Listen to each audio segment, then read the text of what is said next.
Hey guys, welcome to the B-Sides. I'm Eric, your host, and today for our guest, we have Zoe. Hey, Zoe. Hi. All right, so uh, let's do one more icebreaker, and then we'll get into hot take probably, and then we'll figure it out from there. Okay. Um, are you really into gymming? I am. Oh, what do you think's your biggest accomplishment at the gym? I recently hit I've been trying to do pull-ups, and Mm. so I had a goal last year to do 5 in a row, and I recently hit 6 in a row. You blew Struggling past on the that. 6, but Hey, 6 is 6. yeah, I'd say that's my biggest accomplishment because Dang. pull-ups were it took me a long time to learn how to do. When you started, could you even do one, or was that No, really? yeah. You went from 0 to 6 in how long? Like, Oh my gosh, 2 to 3 years. okay, well, but still, that's a very solid accomplishment. Yeah. Dang. Yeah. That means you should start climbing. Oh, dude, I can't. The fingertips, they're so Yeah, hard. yeah, My it gets grip better. strength, you have to be consistent. I did try rock climbing for a bit, but no. It's that's fine. That's fine. Well, why do you think you like going to gym so much? I don't know. I think it's after work and sitting all day, I'm just kind of antsy and anxious to do something. So I think the gym is fun. Also, I just started learning how to work out in college, and then in post grad started, or I was kind of consistent, kind of on and off, and then in post grad I was just very much so into it. I just didn't have anything else to do, to be honest.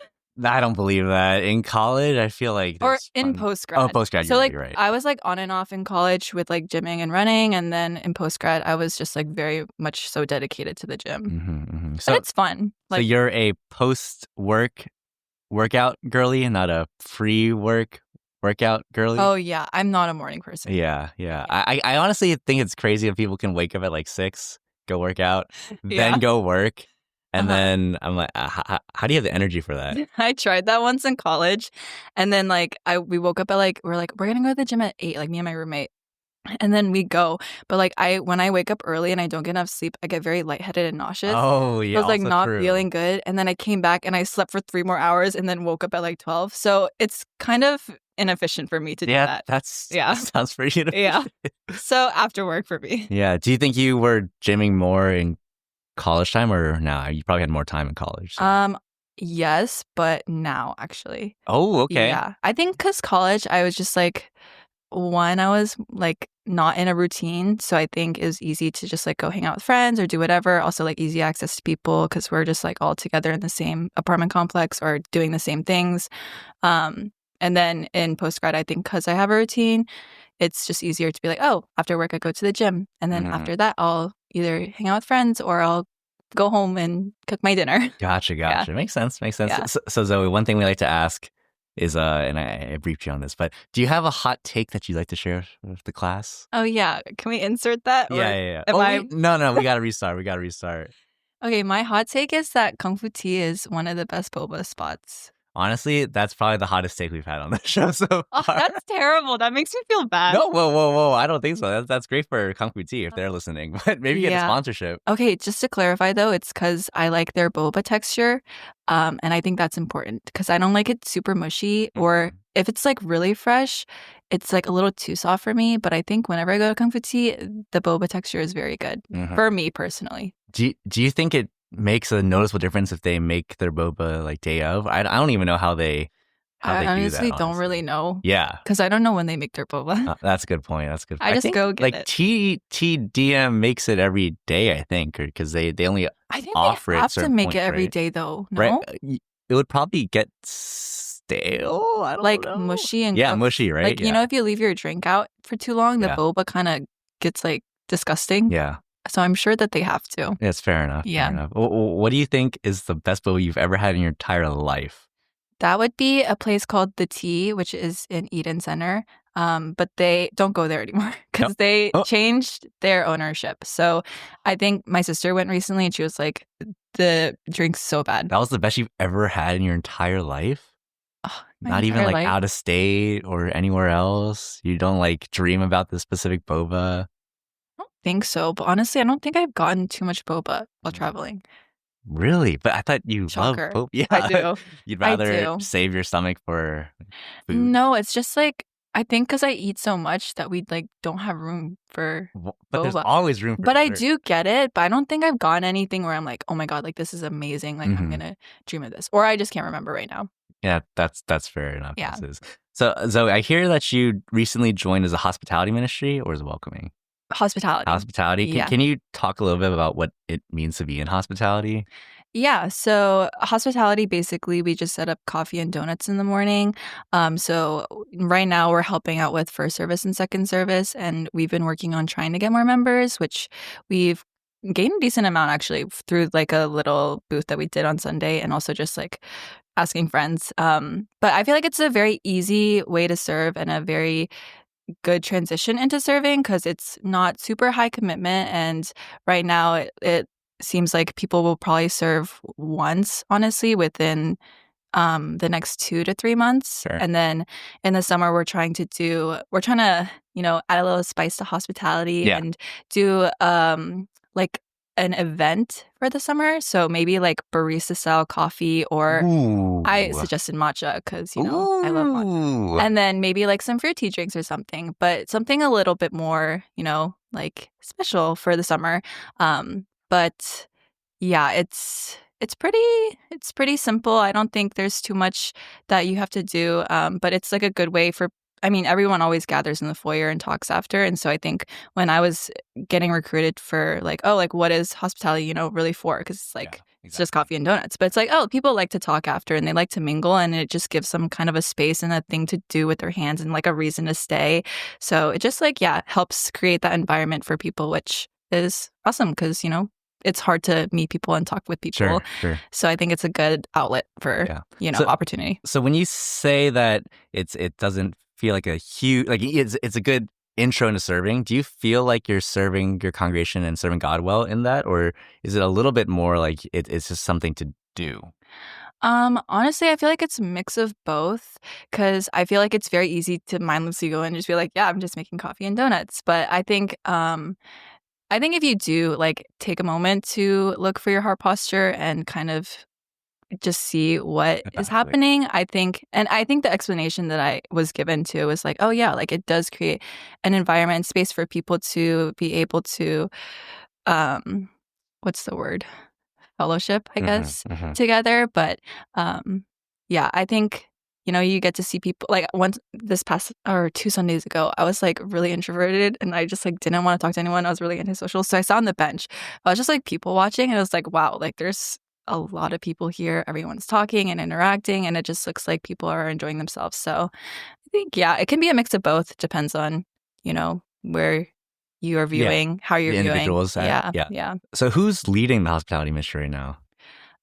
So it's me and Okay. Donna Chang, and then Alex Ham is also, I guess, like one above us or like helping lead with Mm. us. And then we're under the GMS ministry. I don't ask me what that stands for because I forgot. Global Missions Service. I honestly, I should probably know this, but Yes, you or should, maybe not you me. should know this. But yeah, but I think from what I heard from this past CC 103 that they're changing it to be hospitality and then having like hospitality ministry be something else. I don't really know, but Hmm. yeah. So, do you know of any like long-term plans for how you slash people want hospitality to kind of grow into the future? Um, I don't think we've thought that far. I think our Yeah, farthest thought was probably like what we're doing for the summer. summer. Yeah. And then I think when the new is it like ministry calendar year Hmm. turns around, I In think September. that's when we'll probably have more discussions, Hmm. but nothing as of yet. Are you guys still trying to get more people, or do you feel like you had a have a satisfactory number? I feel like we have a good amount of people just because, it's 3 people per Sunday. And then right now, like, because we have 18 people, it's only one time serving Hmm. within the next 2 to 3 months.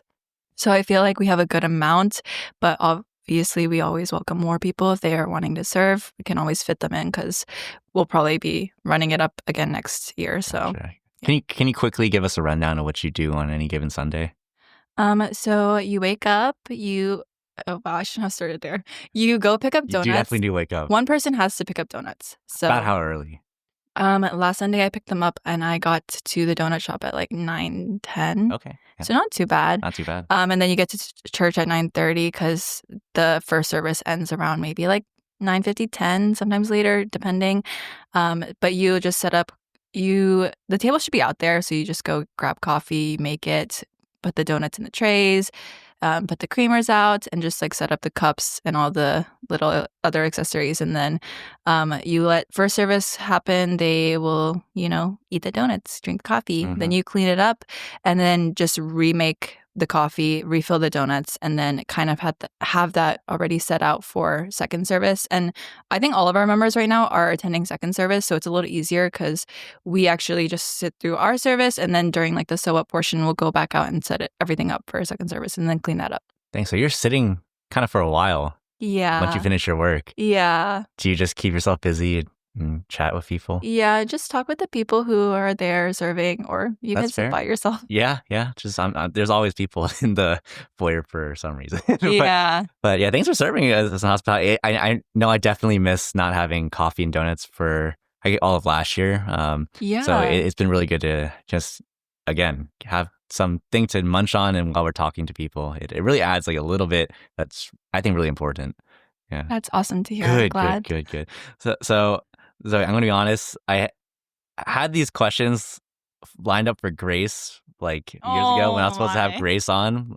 And I never did. So Grace, if you hear this, I'm sorry. But and she actually was like, oh, I would love to talk about this stuff. And I was like, oh, okay, well, I'm going to ask your sister instead. So, Zoe, I know that you went to CCF and back in college, and now you're at CCPC. And for the audience, you're ethnically Chinese. Is that what you self-identify as? Yeah. So do you ever feel like you're a minority in a predominantly like Korean culture? Or is it really like you feel just like you fit in normally? That's a great question. I think when I first went to college, so I grew up in Richmond, very suburban area, a lot of non-Asian people. And so I think going into college was a big culture shock because the only like Asian people who I was like friends with and interacted with was with my church, which was also very small. So coming in, culture shock in the sense of like there's just a lot of Asians, but then also Korean culture. I think it was a little hard to adjust just because people tend to speak in Korean, or like, there's different Korean foods I never heard of, or even like Nova culture in a sense, like is a big adjustment. And I think that's a whole nother topic. But so it's definitely hard. And I think I struggled a bit. But I would say because I spent 4 years and all of my friends were Korean, I've learned to adapt. I think like I'm pretty good at Korean now. Oh, wow. You might be better than me, honestly. A little flex. All right, speak right now. No, I can't. But like I've like just learned a lot of Korean words. And so I think with my friends speaking Korean, or sometimes they'll like say something and they don't want like someone else to hear who's not Korean, they'll like say it and I can pick up on it because I'll know a few words and then like context clues. So I'm pretty I'd say pretty quick to understand. But I feel like now it's just kind of normal. Like sometimes I'll refer to some things in the Korean word instead of like English. Wow. Multilingual. So I'm basically, no, I'm not Korean. But. So you're saying it got a lot easier for you having gone through your Christian fellowship and then now coming to CCPC. Do you ever miss kind of that aspect of, being in a majority culture back at your own Richmond church? Or is it kind of like it's just part of church for you now? I don't think I miss it, but maybe like if I was in that situation, I'd be like, oh, like this is nostalgic. Sure. But I feel like it's just like a part of what church is for me now, which is like totally fine by me. But I wouldn't say there's like a strong, like I want to be around Chinese people. Yeah, I don't know. Fair. Do you think though there's anything people can do to make it easier for those trying to fit into that majority culture? Like, what would have been good for you when you were at CCF or even coming to CCPC? Yeah, for sure. I think one thing that's very helpful, which I feel like my friends do a good job of, is because like even now, like there's some things that I don't know. But like, you know how sometimes people like say things in Korean or Yeah. whatever. So my friends, like, they'll instantly translate. Like they'll say it in Korean and then instantly translate into English. And I think that's like very appreciated because sometimes I don't know what's going on, or it's like there's something funny that's happening and I'm just like blankly staring, and then it's like everyone's laughing and then they tell me and I'm like, oh, ha, ha, ha. But it's like it's helpful, Yeah. like they at least like they're thinking of you and like trying to give you context about things, which I think makes you feel a little bit more included if you're not Korean and not understanding or following. So Mm-hmm. Mm-hmm. Have you noticed any differences between the Korean church and the Chinese church? Or, I mean, not that they're monoliths or anything, but is there any, and I guess you did also go to a small church, so there could be difference there too. But in like a culture way, have you noticed any major differences, or has it been pretty similar? I feel like it's pretty similar. Nothing like really comes to mind in terms of big differences. Mm-hmm. Yeah. That's fair. That's Yeah, I don't fair. have Do you much think to give on it's that. more of like an Asian culture thing that factors Yeah. into the church? Yeah. Yeah. I would say so. Yeah. So what was your church like in Richmond? Was it, you said it was a lot smaller? Yeah, our like my when I was going to youth group, it was like 15 people max. Mm-hmm. The praise team was the same. They served every week. I was on that praise team, so it was very hard. Just going up every week and looking at like 6 people. But also it was like good in many ways. I think like because we were so small, I built a lot of good friendships. Mm-hmm. And I think got very close to people who feel like very similar to family, like a second family, I'd say. Um, and I keep in contact with the people my age, at least, who went to my youth group, even to this day. So I think it was good. I also did like growing up in a small church. I don't know. It's just like fun. You know everyone. You get like their parents. Like your parents are close with their parents. My family would host a lot of like the you know, Christmas parties, Thanksgiving stuff, and like everyone would just come over and it was fun and I enjoyed it a lot. Yeah. Yeah. Did you ever feel overburdened because of the increased, I guess, responsibility you had for being in a small church? Um I would say yeah, just because like there's lack of people to serve. Sure, sure. And maybe even also lack of leadership or like older figures. I think that was also something that I was exposed to more in college where I'm like, oh, like I see so many like older people who I can talk to who are like passionate about God and who like are wanting and like yearning for God. And I think that was a big difference that I saw from home church. But Yeah. I also think that just comes with Yeah. diversity of Yeah. people. Did that ever broach into resentment, or was it just a little bit uncomfortable and you kind of I don't think it went to resentment, but I think after experiencing CCF and like another fellowship, coming back to church was hard because it was very different. And I think it just felt smaller too, Mhm, obviously, mhm. because CCF is pretty big as a fellowship. Um, but I wouldn't say resentment. It was just like, oh, like this is the reality of what my church is, but I've also been exposed to different realities of Sure. what, you know, community can look like and fellowship and church can look like. Do you think your experiences back at that church helped you broach into serving in college and post grad, or were you like a little bit burnt out a little bit and you wanted to take a break and then you jumped back into it? I was very burnt out. Oh, Yeah. hey. Yeah. Because we'd have like Friday a youth service or youth group. And I was serving every week. And so it just kind of I just like was like going in. I'm like, okay, like let's practice like really quick and then we'll do it and then we'll be done. And then like that was kind of where my heart was at. And so I think when I got into college, I was just like I was a freshman also. So I think Mhm. like I was just receiving a lot and I was enjoying the benefits of receiving, which I don't, I think that's good, like as a freshman. But I definitely took a good amount of a decent break. Um, and then I served again my junior year as a small group leader. Gotcha. Yeah, that was interesting. It was fun, but it was hard. Mhm. But yeah, I think I don't regret it. It was good. And then I didn't really serve other than that in college though. Gotcha, gotcha. And what brought you out to CCF in the first place? My sister. Okay, gotcha. And she was in school at the same time you were, right? Yeah, she was a senior when I was a freshman, and then I like checked out a few. I checked out Chi Alpha. because she had actually gone there for like a year. But then I just like naturally settled on CCF, I think because my sister was there too. It's just like an easy like segue into um choosing a fellowship. Yeah. But yeah. Good, good. And through those 4 years, you said you served for your junior year, and then you decided to just attend for your senior year. Um, did you feel like you wanted to serve, and you just were waiting for that opportunity, or was it a little bit like you were still burnt out from your up till college time? I wasn't burnt out, but I don't know if I was like wanting to serve. I was scared to serve. I was Yeah, like nervous. And fair. then I think I just received a lot of encouragement from my friends and the people around me. I just like felt very inadequate to be a small group leader. I think there's a lot that comes with that, and I was like scared to not be able to answer the right question or answer correctly to people's questions or like have the knowledge that I should have as a leader.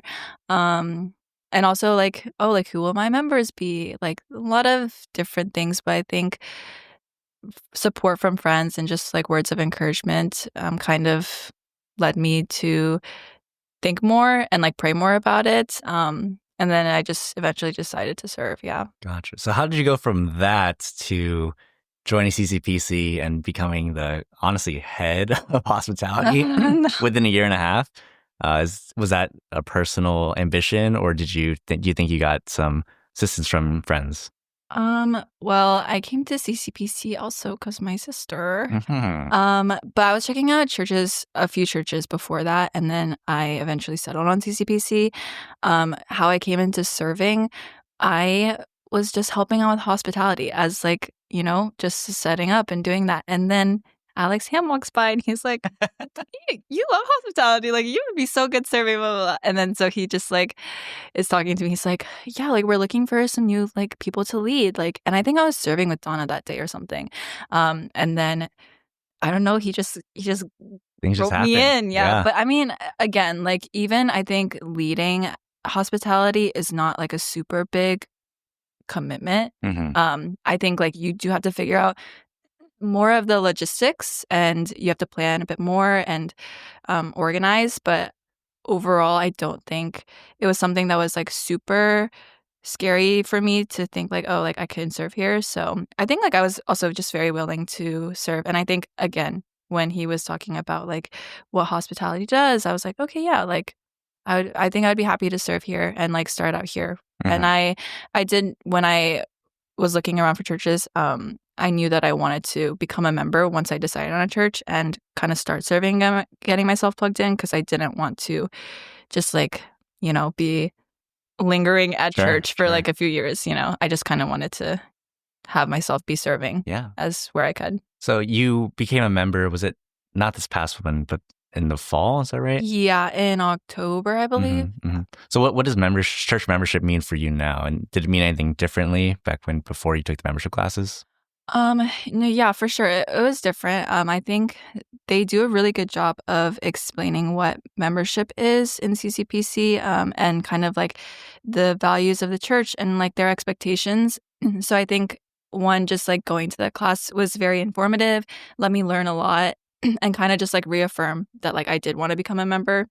But I also think they do a good job being like, oh, like if you don't align with who we are as a church, like that's totally fine. And Hmm. like that's what that class is for. Um, I forgot your question. Uh, just honestly, I forgot the question too. Wait, let me think. It's just I if was gonna say something. becoming a member in the Oh, fall. I know your question. Good, thanks. What changed? Yes. Yeah. So I think before being a member, um, I was just like receiving, Hmm. which I think is really great. Like that's why people are there to serve. Like they want to serve unto others. But as a member, like I think it's now, and they kind of explain this in the membership class. It's like kind of now your time to Sure. give back in a sense and serve the church, and not just like be taking, but also like giving what you're able to. So, Hmm. yeah, I think becoming a member and also just like being encouraged to serve, that's a big difference. Gotcha. So when people think of membership, I think in their head it's a really high commitment, right? So when you're becoming a member, or maybe just in general in terms of like what you think should happen, do you think you should commit to a church and then become a member, or do you think kind of becoming a member is you kind of making making that commitment going forward. So like, do you think you should know for sure you want to be part of a church before you become a member, or is that kind of part of the process? Um, that's I would say I would lean more towards knowing that you want to commit to the church before Hmm. becoming a member. But I do think that again, like that's why there's resources at the church and there's classes to take where you can learn more about like, yeah, do I want to commit to this church or not? But I think I would have to I would say that was my process at least. I was like Hmm. going to the church for a few months, maybe like almost close to a year, and then attended the classes and I was like, yeah, like I feel like reaffirmed like this is where I want to serve, this is where I want to be a member. And so yeah.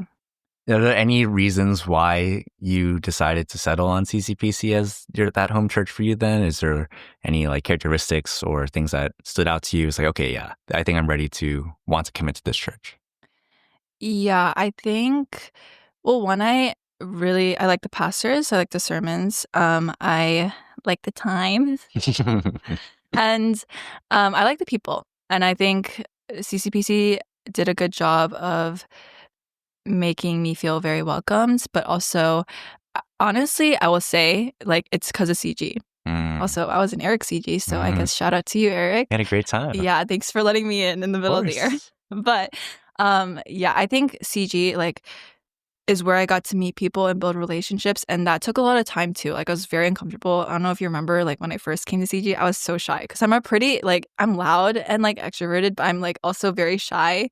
So I was like, oh, and then it's just like, I do remember I that. like didn't say anything, like I barely spoke. And it was like, obviously it's hard, like, especially coming into a big church. Like there's people have like previously built up relationships, like there's so many people to get to know, everyone knows each other and are Right. friends. It's kind of hard to like integrate yourself in, but I think CG was a great like space for me to be able to like slowly build up relationships and not very like surface level of like, oh, like hi, like how are you doing, like okay, bye, like but it's like, oh, like I get to know these people and I get to actually feel comfortable with them and kind of build a relationship that you wouldn't necessarily just get in the foyer. And so I think CG was a great reason for me, or like not reason, but like supported me a lot in my Right. decision Right. to, yeah, like want to be at CCPC. That's Yeah. awesome. Yeah. And Pastor Bobby, if he ever listens to this, will love that you said that because he's the pastor of Yeah. community life. So, Pastor Bobby, that one's for you. But yeah, I'm glad you decided to stick it out, Zoe. I know I really loved that CG year last year. It was a great That time. was good. Great, glad you're a part of it. But as we're kind of getting to the close of our time, Zoe, we like to kind of close off by asking you if there's any people in your life who really influenced you in your spiritual walk. Um, doesn't have to be CCBC, but especially since you've only been here a year and a half. But are there any of those people in your life that you really want to kind of take a minute to shout out? Um, yeah, but I've given her so many shout outs, but I would say my sister, to be Okay, honest. good, Yeah. good. Um, but I think like honestly, because when I was going to church in high school, or like went high school and previously, um, I think it was just like, your classic story. Like it was routine. I was just there to see my friends, blah, blah, blah. And so when I got to college, I think that was like first exposure of like seeing a lot of people who were serious about their walk with God. Mm. And I think got me curious. And then she actually bought me my first study Bible. She was like, oh, like you Oh, should start reading like John. Like that's a great like first passage to read. And I think like that's the first steps that I did take to like kind of take ownership of my faith and kind of, like that's my first time opening the Bible on my own mm. and like reading on my own time, like outside of church or whatever small group. But yeah, I'd say that was a very big step forward in how I grew into my faith. And then I would say I have a few friends. I don't do Mhm. I You am I can supposed to if you shout want. You them don't out? I have don't to. know. Um, You could just leave them as a I'm few friends if a you want. yeah, I would just say a few friends, like roommates. Someone who's at CCPC would be Michelle. She was my roommate senior year, but I'd say like a lot of good friends who are not scared to have conversations about faith, Mm. not scared to rebuke me and tell me that I'm wrong or tell me to do better, like call me out. I think those are all or those are things that my friends did well that I needed. Did you ever feel resistant to that, and did that get easier over time, or was it immediately like, okay, yeah, probably Um, should be changing? I mean, I think like of course, it's hard not to feel defensive or feel like, oh, like Sure. I'm Right. I'm getting a little attacked or something. But like I don't think I felt that very strongly. I think like my friends are very delicate with me because they know I'm a little sensitive girl. But also I think they're kind. I think they know how to encourage while also rebuke. Hmm. Um, yeah, I don't think I was like ever hurt or anything, but Did, it's did like, you see the love behind the words? oh, for sure. Like immediately, yeah, Yeah, even though it's yeah. tough. I think it's very evident that things come out of love and care. And Mhm. so I don't think I was like, yeah, I don't think I had strong Yeah, negative yeah. feelings. And how has their love for you made you want to kind of love on other people, maybe those younger than you, maybe your younger sister, going to the future? Um, I think, can you ask me that question? Yeah. So having been experienced, though, your friends loving on you, your sister loving on you, how does that make you want to, I guess, uh, h- change your relationship with the younger people, younger generation yourself, or even your own relationship with your own peers? I think it just makes me want to be more genuinely kind and loving. Mm. I think like one person can make a very big difference. And like even coming to CCPC and like having a person talk to me and like feel like they genuinely like care about the conversation and it's not like surface level like, oh hi, like let me make my rounds, okay, bye, like see you next week, but it's like, oh, like they're like trying to get to know you, taking the time and care and effort. I think that's kind of what I want to also mimic in people, and I think I'm bad at it. Mm. And it's hard. I think it's hard because it's like at times can feel burdensome to be nice to people or like, take time out of your like who you want to talk to and the things that you want to do and like have to kind of carry conversation with someone who you're not the most comfortable with. Mm. But I think, yeah, that is something that is challenging, but also makes a big difference to the person that's receiving that. Yeah. Yeah. Well, thanks for sharing, Zoe. It's been a great 30 minutes or so. Hope you can go celebrate by having a great kung fu tea or something. The good bubbles. But hope you had a good time. And yeah, we'll catch you guys next time. Bye. Thanks.